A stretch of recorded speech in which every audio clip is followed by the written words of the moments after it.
Okay, welcome replay viewers, and welcome again live viewers. We're back on the air for part 2 of our broadcast, our attempted broadcast at our Purple Martin update.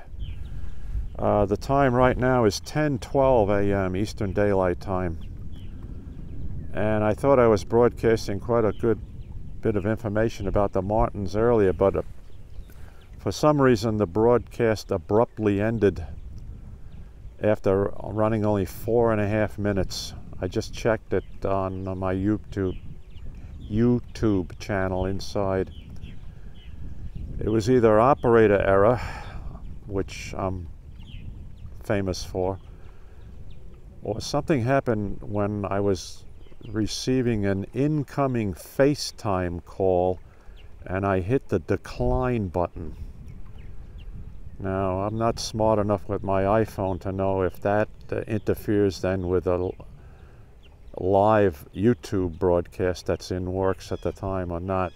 But anyway, that's all history. But we missed quite a bit of action here of quite a few new baby Purple Martins here flying for the first time today. But we'll pick up and see what we can recover from that previous broadcast. Thanks for joining again. Now let me walk over to this house because this is great. I can see this right from here. This is my northeast complex.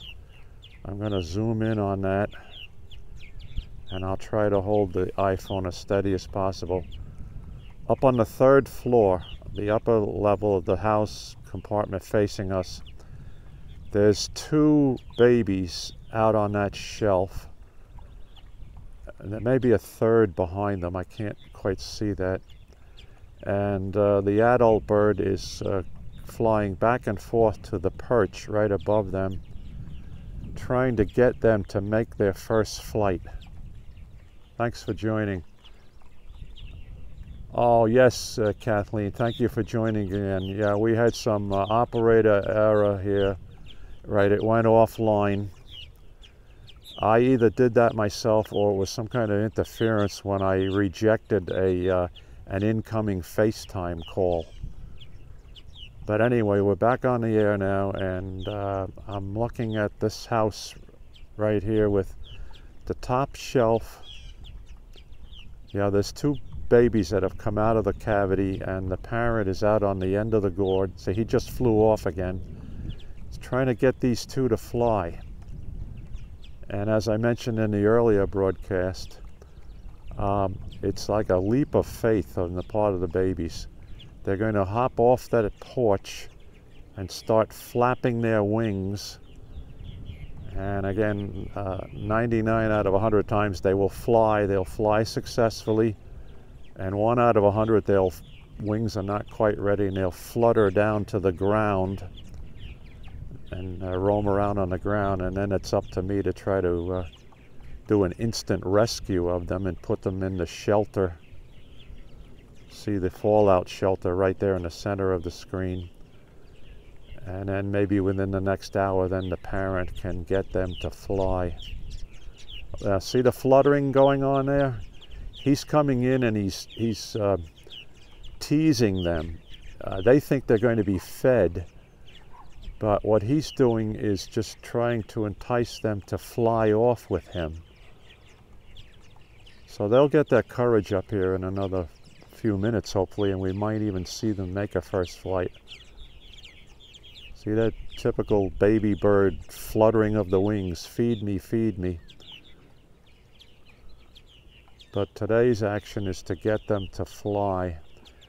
Now earlier we saw, and I missed it, the broadcast failed, we have several dozen baby birds flying around up on the tops of the trees now. They've made their first flight. Now that looked like the female bird just flew in with something in her beak, trying to get these 2 kids to leap off of there and make a flight. Let's see, it's quieted down over at this other house. All right, so we'll see what happens here, if indeed it happens anytime soon. But in the meantime, other family groups are now flying overhead. This seems to be the center of attraction here now, this particular house. And there are other babies. I'm going to get a little bit closer with their heads peeking out of the gourds. I don't know if we can pick that up any time soon.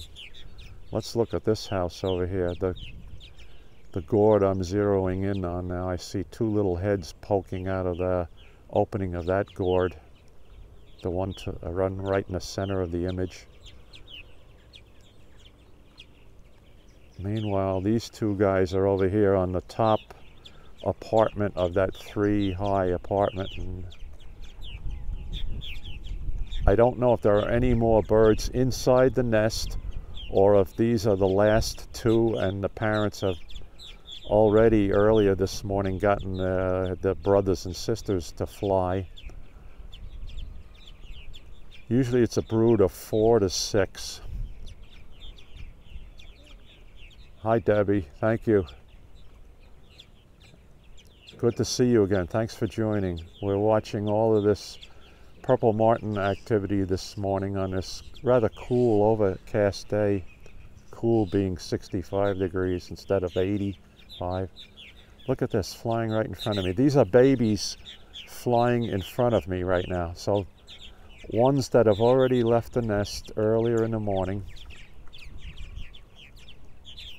From my experience then, I think what I'm seeing is the last two of a brood on that top shelf there getting ready to fly, or parents trying to get them to fly, and the other brothers and sisters have already taken to flight.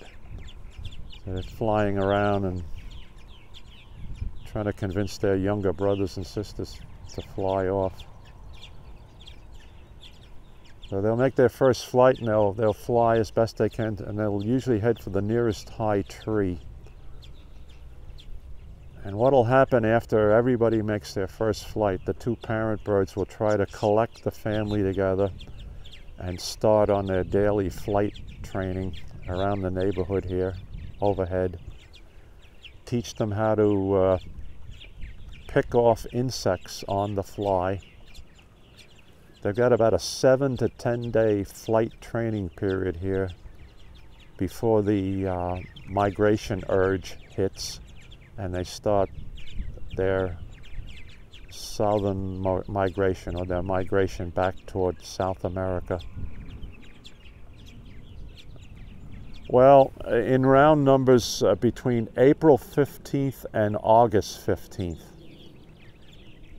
Most of these birds will be gone by August 15th. Now we may have a few late stragglers this year because the season started a couple of weeks later because it was cool, quite cool here in May and early June. And we didn't get into really hot weather until mid-June through now mid-July.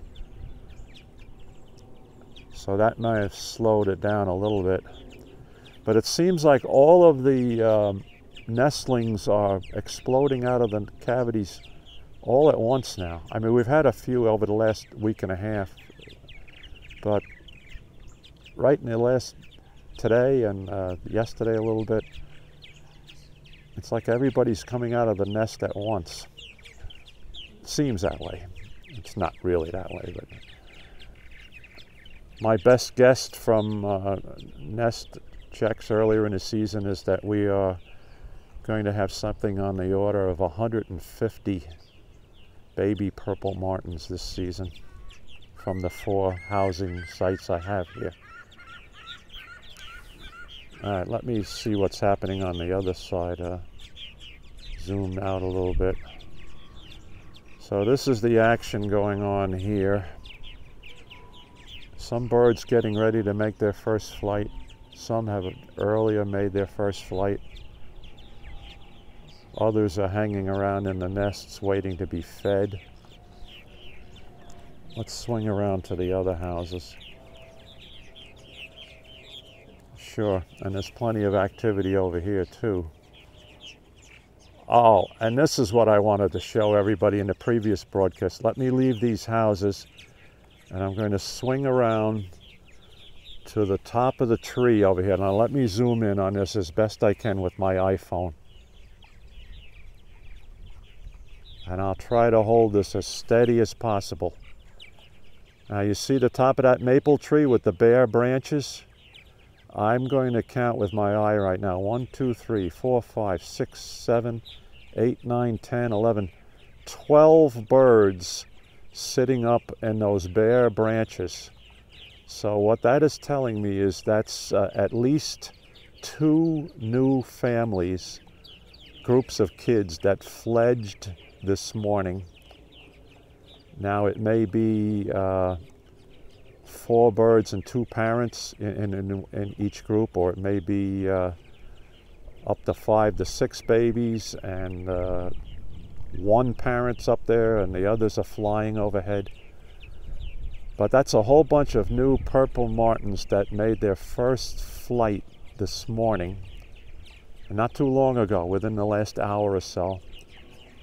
And they made it to the top of that tree. And what will happen next now in the sequence is the parents will try to round them up and get them to start flying over the community as a family group.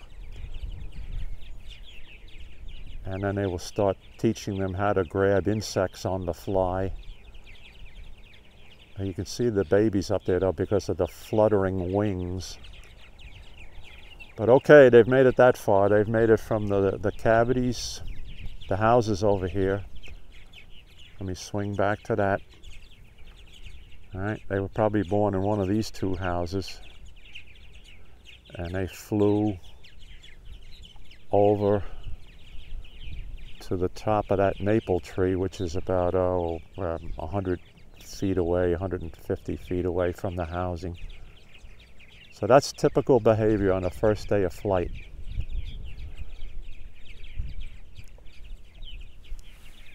So it's up to the 2 parent birds to round up their offspring and gather them together and fly around the community overhead here as a family group for their flight training. Because again, in about 7 to 10 days, the urge to migrate is going to hit them, and they're going to start their southward journey back to South America. Hopefully it'll stretch out to more like 10 to 14 days this year, but we'll see. Yeah, I am very proud this year because as I mentioned earlier, based upon my earlier checks and everything, we're probably going to turn out at least 150 baby purple martins this year from these sites. That's a round number. I base that upon, well, a 10% mortality rate. Sometimes it's higher, but usually here it's about 10%. So if I figure on average, yeah, it is, Kathleen. I figure I average 4 new martins per active nest. And so with at least 40 active nests this year, that would be 160, right? So then we factor in a 10% mortality rate. Usually for first year birds, it's more like 50%, but we do very well here. So somewhere in the neighborhood of 150 plus baby purple martins. And that figure could be higher. It could, but I always err on the cautious side. There's, let's see, 52 cavities available this year, so I may have had more active nests than 40. Again, I'm calculating on the low side here, right, the cautious side. So it was quite a successful season. So yes, I'm a proud papa this year. Meanwhile, these guys are just kind of quiet here right now. Now let me see if I can get from the shape of their wings.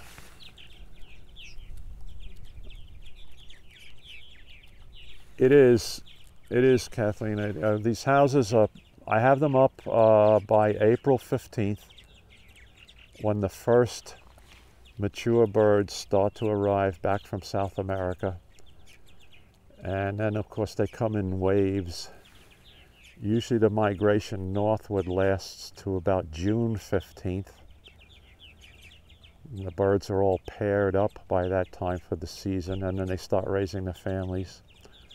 And now then between July 15th and August 15th is when all of the baby martins will be out of the nests, flying for the first time, and then starting their migration back to South America. If I zoom in on these are two babies here resting on that perch. So that is telling me, and the third one out on the right, so those three that you see perched up there are newbies. No, wait a minute, my mistake. The one on the right is a parent bird. The other two are the babies up there on that perch you see. And he may be trying to get them to fly off with him, the one on the right. So at least they've gotten to that point. They may have been flying earlier and they've come back here just to rest, or they've been able to flutter up from a nest up to the perch, and they're ready to make a real first flight. I'm going to guess that these guys have already been flying up at altitude and they've come back to the house just to get their bearings. And in the meantime, the parents are probably trying to round up the other 2 or 3 offspring. There they go. Okay, great. Yeah, it's quite a bit of activity. So these are family groups flying, and their first day of flying together. You also have the other birds who are coming in, the parents who still have babies in the nests, feeding them. Yeah, it is, Kathleen. It's, well, let me pan around again. I'll show you. Let's see, 10, 20, 30, 40, 50. It's well over 100 feet, plus up to height, altitude, up to the top of the tree, right, which is 40 feet above ground. And there they are. That group is still sitting up there. Let me see if I can count again from this distance. 1, 2, 3, 4, 5, 6, 7, 8, 9, 10, 11, 12. I count 12 birds up there, so that's 2 families.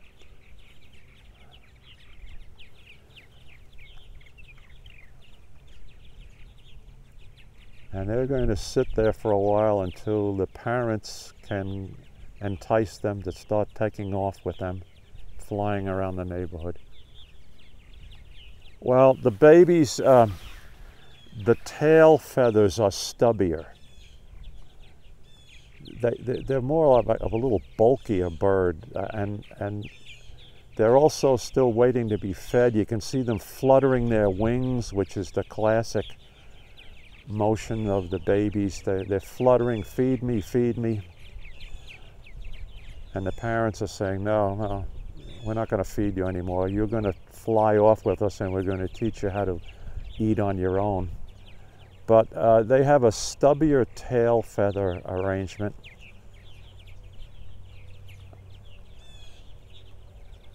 Coloring wise, you can't, I mean, they look like second-year birds or mature females. They have the dark purple shoulders and feathers and the gray breast area.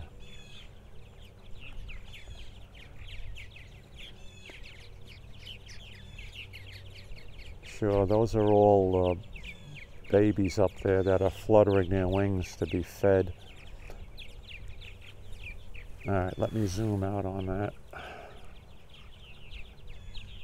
So that's what I was trying to show in the previous broadcast, of the whole group of them up on top of the tree. And just as a diversion, here is Philo the gull. This is a seagull, herring gull, that cannot currently fly. He injured his wing, but he's able to feed himself, and he's re-strengthening his wing by taking short flights across the lawns here. He's on the mend. He also gets beautiful handouts. We had a refrigerator clean out this morning, and he made out very well with that. Other neighbors feed him. But what also is impressive is not just feeding the gull, is he is able to eat on his own or feed on his own. He's collecting crabs from the creek. He can hop in the water and paddle along, and he'll grab a blue claw crab. Now see, he's just searching the lawn for remnants.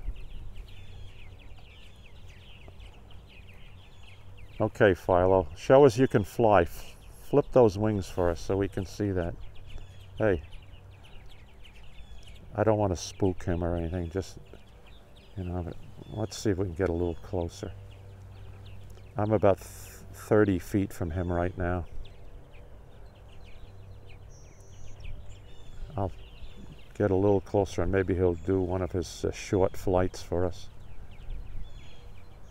20 feet from him. See, he's not going anywhere. He's used to us now. Well, they nest on the salt marsh islands to the south of me, the gulls. I think their breeding season is over with for now. I think that's earlier in the spring. Hey, look at that head going up. He's just spotted something. A rival gull coming in. All right, he's not going to fly for me now. He's just going to walk away from me. So I'm 20 feet from him right now. And that's as close as he'll let me get.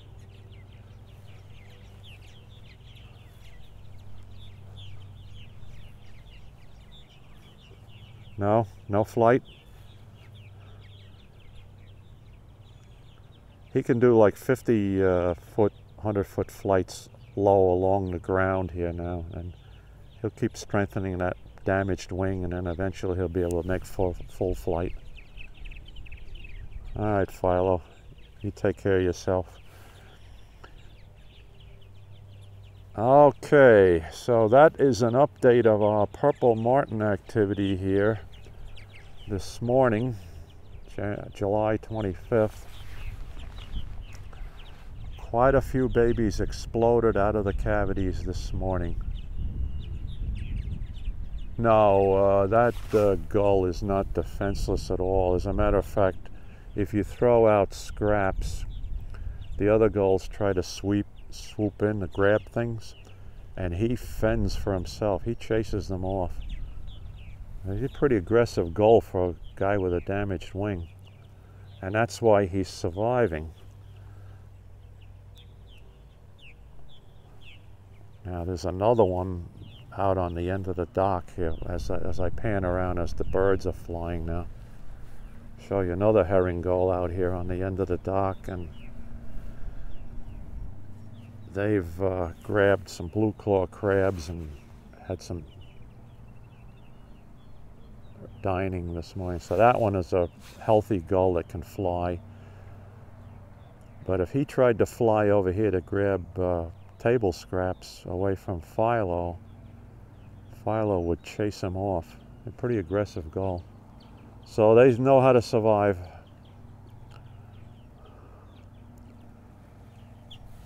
All right, great. The martins are up flying now, and babies are overhead.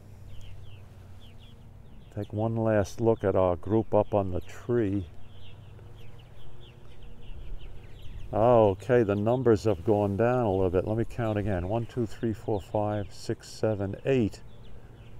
Oh, here comes one coming back in. So some of them actually took off from the top of the tree, because originally we counted 12.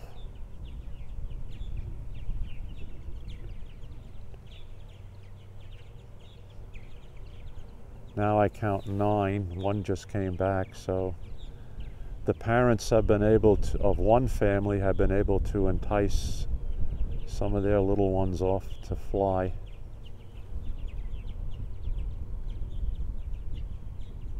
Oh, well, I'm sorry to hear that. Thanks for joining today. Thank you very much, Deborah.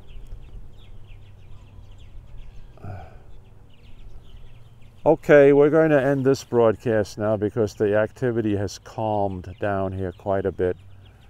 Just going to pan around over this and say goodbye to everybody. Thank you for joining, and we'll be talking to everybody again soon. Take care, folks.